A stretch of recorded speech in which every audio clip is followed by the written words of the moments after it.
Hi, welcome to Meet a Pro. I'm Kaylee Santos, pronouns she, her, and hers.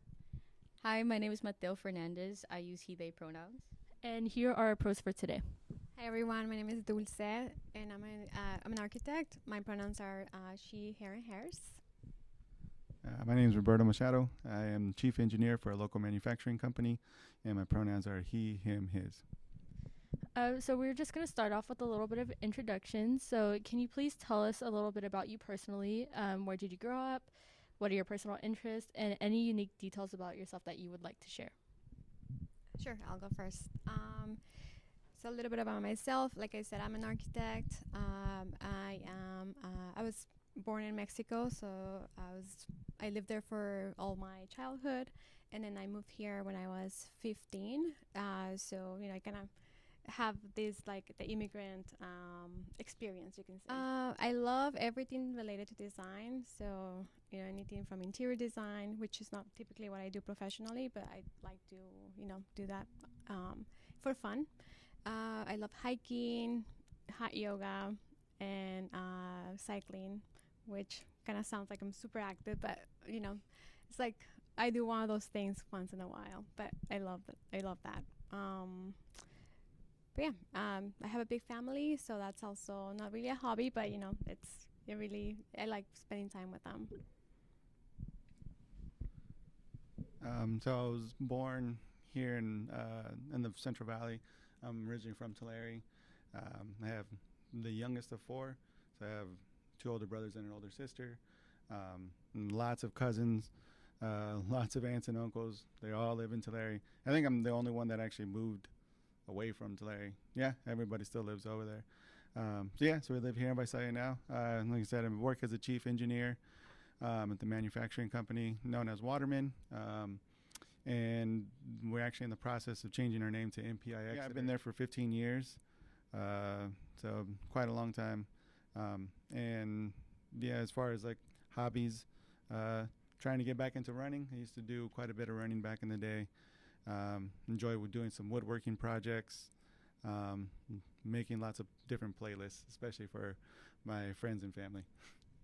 Can you tell us a bit more about the work you do in your careers, specifically like what your role is? Sure. It's funny that you guys have an engineer and an architect because my family sometimes get us confused. Like they think that I'm an engineer, not an architect. So it's a good question, and I think people would get to hear the difference, I guess. So as an architect, I mainly focus on designing buildings. I specialize on multi-housing. That's what I've been doing since I graduated school, and I love it. I liked doing housing. Mainly, when I say housing, it's not like single-family homes, but multi-unit housing, like apartments. And I work for a company that is based in LA. So, LA is a more denser city, so a lot of the buildings there are just like a bunch of apartments with like retail in the bottoms. It's like we call that mixed use because you have commercial and residential. And a typical, I guess now I'm a project manager, so a typical day for me would be like organizing what the team is gonna do. There's a lot that goes into the career, but to summarize it, I guess for you is we design from like a conceptual phase, which is like the main idea for the project, to the end, until construction. So we are part of that whole process. We're not the contractor. Then once we design and we get the building permitted, then we pass all of those documents, all the plans and everything to the contractor. And then the contractor takes over and then they build the building. But we're part of that process as well. Okay. Yeah. And then engineering is like a branch of that. So, I'll hand it over to you. So as like Dulce was saying, this engineering kind of comes in on the back end of a lot of that. So what I do, our company, what we do is we make control devices basically for like mostly the water industry. So like water treatment or wastewater. And so on the contractor side, or the design engineers, the architects will design like a wastewater treatment plant, and what we'll do is, they have certain, areas that need to be, okay, we need to separate, the water from this area and this tank from this area as it's moving through this process. And so what we would do then at that point is, okay, well, you're going to need to separate that. So we design what's called like a slide gate, and actually have a small sample of one. This would be similar to what we call like our cast iron slide gates. And so here's the cover, and then this would be the frame. But essentially what we do is we design it so that way it can withstand a certain amount of what we call head pressure. So, when you go swimming, right, the further you dive, you get a lot of pressure, in your ears and everything. And so the further down, an item is, the more pressure it's going to have. So we design our gates to be resistant to that and to also resist a lot of what can be found in the environments, especially in wastewater treatment plant. That's where all our waste products go, right? So you get a lot of corrosive stuff. So we need to make sure that the stuff that we design can withstand kind of that corrosive environment, and then also still be operable. So that way, wastewater treatment plants and the water treatment plants can continue to function properly. So what I do specifically, though, is I do more of what they call like the custom stuff and the bigger items. So large gates, and working with different design engineers, different architects, different contractors to help meet their needs. All right, just going a little deeper into your guys' backgrounds, why is college education important to you, and is it necessary for your field of work? I think it is necessary, although I've heard of there's like a pathway where people actually don't go to school and they just somehow get the training and they can get licensed with just experience. I haven't met anyone that has done it that way, but I know that that would be a possible option. Higher education is important for people that feel that they need that guidance. I don't think everyone should go to higher education. To me, that was something that I knew that I needed. I really wanted to have that structure, that education. Otherwise, I feel like I wasn't going to be able to do it as well, without that. Even for us, there's many ways to become an architect. You can also do just like a bachelor's and not do a master's and just get just get experience, and then you can get licensed. But I decided to do everything, my bachelor's and master's, and then work towards getting the license. It's just to me, I know that I kind of function that way. I need that guidance. So for me, it was something that I really wanted to do. Yeah, I agree with a lot of what you're saying, because for me, definitely having that structure is super helpful. But technically, you actually don't need to go to college to get to do the work that I do. So what I've seen is a lot of people. Actually, one of the guys that I work with that has been a really good friend of mine we've worked together for 18 years now. He was basically just going to do become a truck driver, and so but he ended up getting an opportunity to start at a civil engineering firm, and he was doing drafting work, and he's kind of worked his way up, and he's done enough work there that he could actually technically apply for an EIT and take the test. You can apply for a PE, which is a professional engineer's license, and if he passes, he would actually have all the requirements necessary to become a PE. So it's not necessary, but like Dulce was saying, I really enjoyed the structure, and not to mention college was just awesome experience. So if anybody ever has the opportunity just to learn and go somewhere and just see, different cultures, different people, different thought processes, I think it's a really neat experience, just because it's super helpful, I think, in just kind of our growth as human beings. So kind of going with that, what is something you wish you knew before going into your profession, or something that you didn't know you would be going through something different until you were actually there? The first thing that comes to mind is that during architecture school, we spend a lot of time just on design, hours and hours just designing, and we don't really get any technical experience. Like, okay, this is what you're. I didn't have like a clear idea of how my day to day was gonna be as a professional. So I think that would have been helpful. Just to know like, hey, you need like organization skills. You need to know how to manage your time, and you need to know how to do more technical. How to understand the technical side of architecture, not just the design.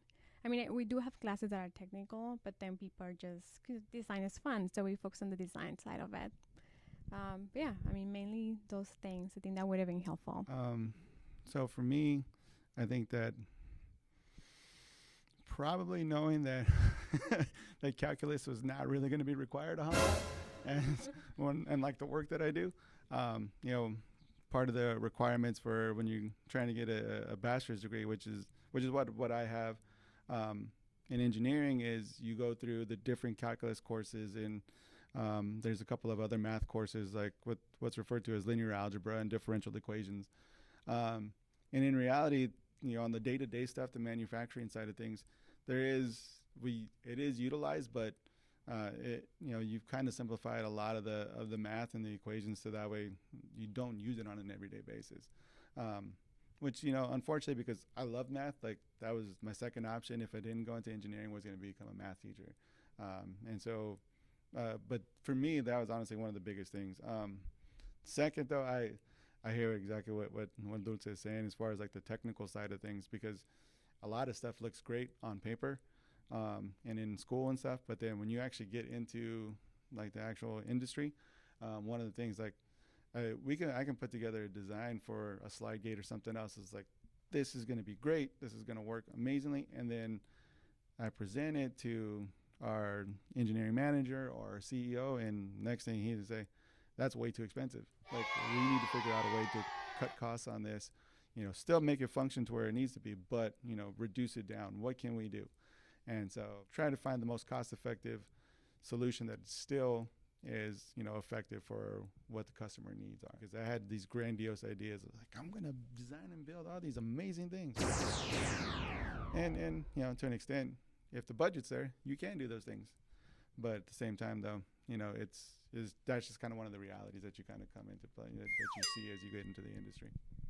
Did you know that you always wanted to work in your field? And if you didn't, when and how did you realize your passions? So I actually somehow knew since I was little, but I'm not really sure why. People always would ask in school, like, when do you know, or why do you want to become an architect? And I kind of just always knew. So when I was in high school, I was pretty sure, but then I decided to take some courses in architecture just to make sure. In COS here, they offer a pretty good program, so I just took a few courses, and I loved it. It was the most difficult thing I ever did, because it's pretty intense. And this program is it's amazing, and it's a great way to start. So it really got me, it gave me a pretty good idea of what to expect. So I think after I took those courses, I was like, okay, I'm sure, even though it's so hard, but I like it. Yeah. For me, I think my path's kind of taken a very interesting route. When I was a kid, I think third grade or whatever, used to watch a lot of like action movies and like, sci-fi movies and stuff like that. So I always wanted to be either a SWAT officer or a scientist. Those are like the two things. And I think I still have a drawing that I did when I was in third grade that showed those two things. So I just kind of, as I grew, I knew that I didn't want to get involved in law enforcement. And, I obviously really enjoyed math, and I started to really like science. So I kind of started following that path. But as I got older, I enjoyed drawing. That was one of the things I really loved to do. Plenty of pictures of me as a kid that my mom took and other people took of like me drawing in my brother's books, which he wasn't happy about. But so one of the things that I wanted to do, actually, and this is funny, I actually wanted to do architecture. And so I started taking architecture classes and drafting classes when I was in high school. And at that time I was actually in advanced math too. And my architecture teacher told me, hey, he's like, I know you're thinking about doing architecture, but you ever thought about doing engineering? And I was like, engineering? What's that?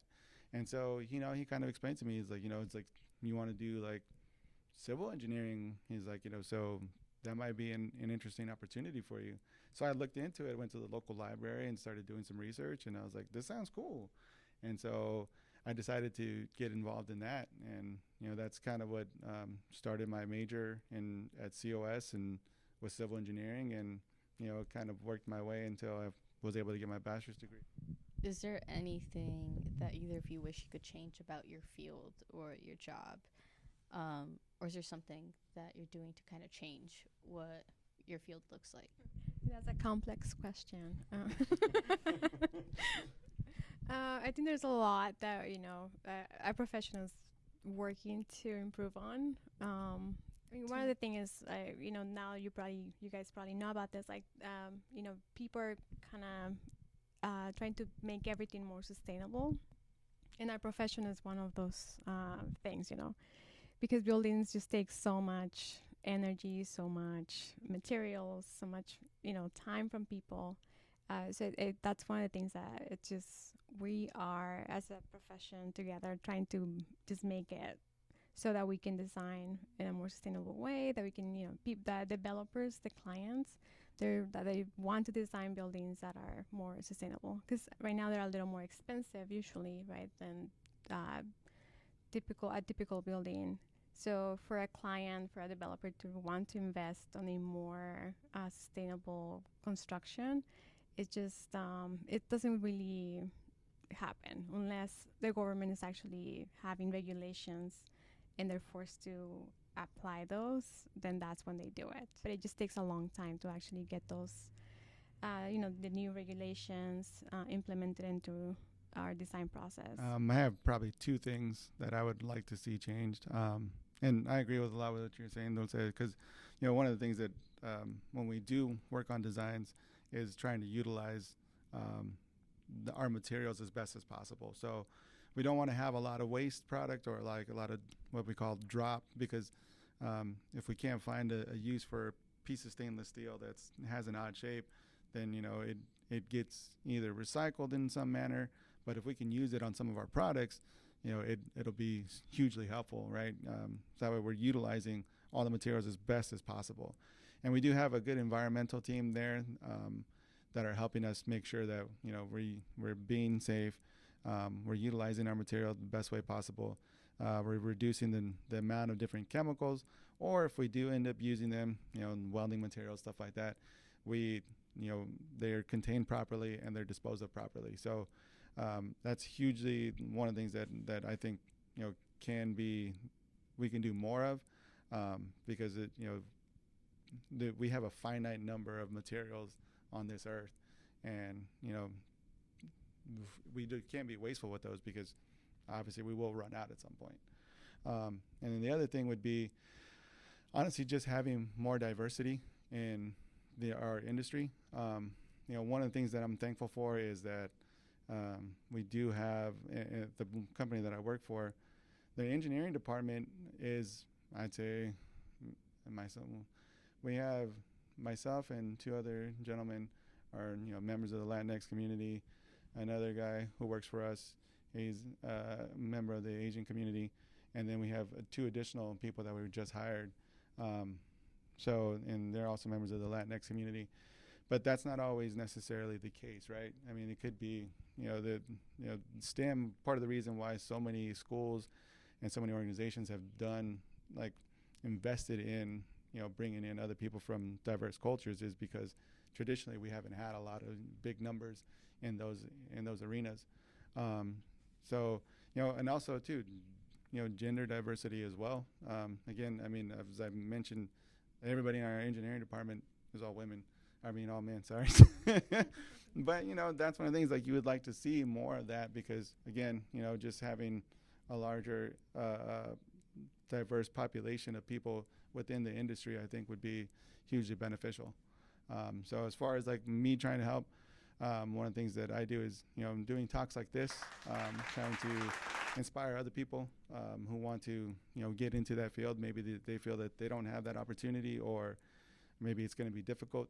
It will be challenging, but it can be done. I come from the same community that a lot of the kids who live here now, are experiencing a lot of the same things. And so it's possible for sure. And so I've done different talks with other kids and stuff when I was in college and here now, and having these opportunities to do that, I think is one of the things that I can do to help kind of solve that, kind of move us in that direction.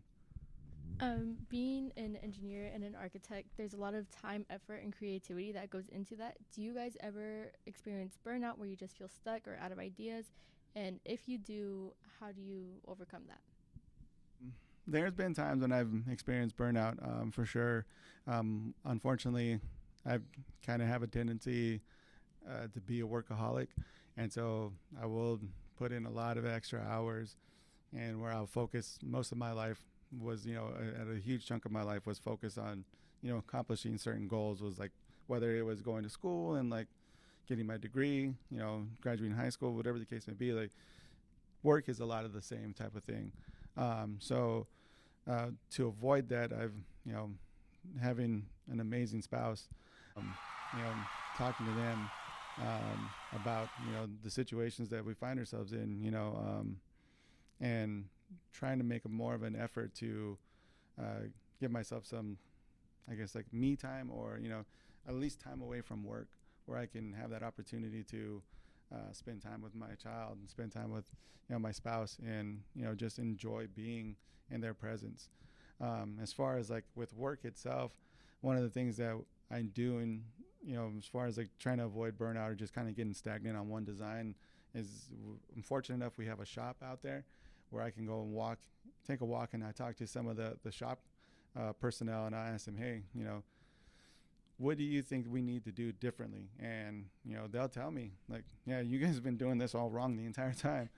And like, what if we did it this way? And honestly, some of the best ideas that we've had have come from our shop personnel.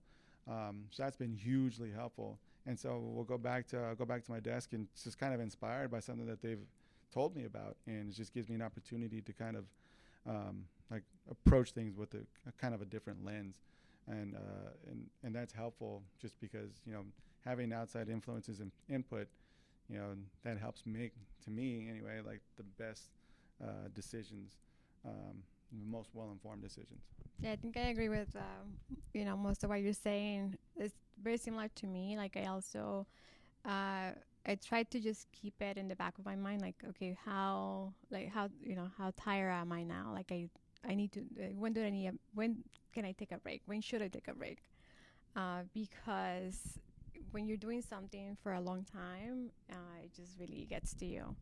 But it's part of the process. Like in our profession, we spend a lot of time kind of just reworking an idea, and we do that constantly because we have small deadlines and they're constant. So just we know the process. So just knowing when should I take a break. And for me, it's like, okay, well, going for a walk or doing something that I know it's gonna kind of take me from that headspace, and just make me focus. Like it's gonna force me to focus on something else, or go for a class, or do something that is just very different. And also, like doing something else, kind of, if you know that you're spending a lot of time on specific task, and taking a break. Like I did everything I could for now. Let me do something else for another project, or for whatever, like something that would be different. That would just get me out of this, I guess, this headspace. And like Roberto was saying, like I think it's very important to have a good support system, especially like with your families when you guys go to school, like have people that can understand your situation and can support you. And I'm also very fortunate to have a spouse that's very understanding, and he knows the process, so he kind of just gives me my space. He kind of knows when I need it, so he doesn't need any warning. He can see my face. Yep. With that, what's a life motto that you use and stand by? For me, it's kind of feel the fear and do it anyway, because you can do things scared, and there's nothing wrong with that. I think that the thing that comes to mind for me is to enjoy the process, because it's gonna be what it's gonna be. We might be very stressed out, or we might have a great time, but regardless, it's like it's still our life. We're still living it, so might as well just enjoy it. You know, even if it's painful, just enjoy that. Try to learn from that. Yeah. Yeah, mine's pretty similar. It's enjoy the ride. Because definitely life's gonna bring you a lot of ups and downs, and you learn from the downs and just cherish and enjoy all the ups. Yeah, just and enjoy it and enjoy it while we can. I mean, the life is short, so always embrace and just uh, enjoy those ups as much as you humanly can. There has been a lot of talk about work and what you guys do, but how do you guys take care of yourself? Give time to yourself, self care. Like for me, I do it through like crocheting or doing my nails because it's a stress reliever. How does that work for you guys? For me, it varies. I think it would be from like listening to music to yoga. I love doing hot yoga. That really, forces me to focus on what I'm doing because it's pretty challenging. So those are the things that I do usually. But also finding like a good book or audiobook because I need to be doing something with my hands, so I can't really hold a book. It's more about listening to something, podcast. I listen to a lot of podcasts, and that really, it's kind of like what I do to decompress. Really helps me. Definitely a lot of podcasts. Myself, I've gotten more into just doing like reading for fun. Wasn't something that I did a lot as a kid, but other than that, though, I do enjoy running. It's something that kind of it's a huge de-stressor, and it kind of brings me peace. I also enjoy doing woodworking. Nothing too major, but I haven't built a couple of tables and bookshelves and stuff like that, so that's always fun. Drawing is still one of those things that I really enjoy doing. Kind of mentioned earlier, making playlists and stuff and listening to a lot of music. Yeah, and then just hanging out with my spouse and my kid. Whether it's cooking or going to the grocery store, or, any of the minor like little day-to-day tasks is always kind of fun when you get to spend it with people that you love. That's cute. um, with those people that are kind of important to you, what is something that a mentor has taught you or told you that stuck by you and that you use? So I've had quite a few mentors pretty much through, and I've been really fortunate of that. And when I started at COS, I was part of the MESA program, which is Math, Engineering, Science Achievement. And our director there was Sam Akalili. He was a really neat individual. Like one of he was able to bring all these different cultures of people together, and from different backgrounds and stuff. And so I was doing math and science stuff, taking classes with a lot of the kids who were also in the program as well. And it was really a lot of fun. Dr. Techo, who used to be there, I don't know if he's still teaching there or not, or he's in charge of the Listo program. I'm getting a no from over there. But he was also a really cool individual. He was somebody who spent like a year with monks, like in silence, while he was doing his his thesis on like the plant life of Mexico. And so it was like really like, oh my gosh, this is so cool. But honestly, like one of the things that for me was kind of a semi-mentor was my friend Micaela when I was in college. And for her, it was just like she was really good about connecting people on our floor. I used to live in Casa Mora, which is one of the theme houses in Berkeley, and it's just like a single floor, and it was for a single floor of one of the one of the dorms, and it was for people who were interested in like student activism, especially for Latinx causes and issues. And one of the things that she was really good about was just like getting everybody together and creating like a kind of a family atmosphere. So I was I have plenty of friends, and one of whom is my kid's godparent. And so I think that I think it was kind of also piggybacking a lot of what Dulce was saying too, is like having a good support system. And so to me that was huge, like just getting to know people, getting people in your circle who will provide you that support that you need, because everything that we do in life requires some form of support. For the youth who don't know where to start in your fields but want to pursue it, what's your best piece of advice? I think I'll start on this one. I'm always thinking, like just if you know anyone, have him talk to me, because I feel like people have a very different idea of what an architect does. So I think the first thing would be talk to someone that has, or tell them like what they kind of the questions that you guys are asking now. It's like they're great questions. Like what would you wish that you would have known before you actually enter that profession. And apparently I have like a niece and a nephew that might be interested in doing architecture. So I want to talk to them and be, very clear, very honest with them, because I feel like people should know, a profession could be fun, and it should be fun, but there's also a lot of like, challenges and a lot of like actual work that you have to do. So it's like if you have to know that, what's coming your way. And if you feel like, oh yeah, like that wouldn't be a big issue. Like I still feel like the great stuff about that profession really wins, and like I would love to be doing that. Then yeah, like that would be something that you should pursue. Do more research, because if you're not sure, that probably means look for something else. Yeah, absolutely. I think you kind of nailed that answer, because honestly, like that was going to be one of the things that I was going to say, was that having an opportunity to even like a shadowing an individual, if you have that chance. I know that I think back in the day, Redwood used to have like the ACE program, like architectural, like construction and engineering. Oh, okay, there you go, yeah. And I remember, a kid, I think I want to say his name was Isaac. He spent the day with me, and it was really fun. Like, it was neat just to have somebody to talk to and stuff like that on a daily basis, and just kind of like, yeah, this is what we do. And he seemed to enjoy it as well. And so I think having that is huge.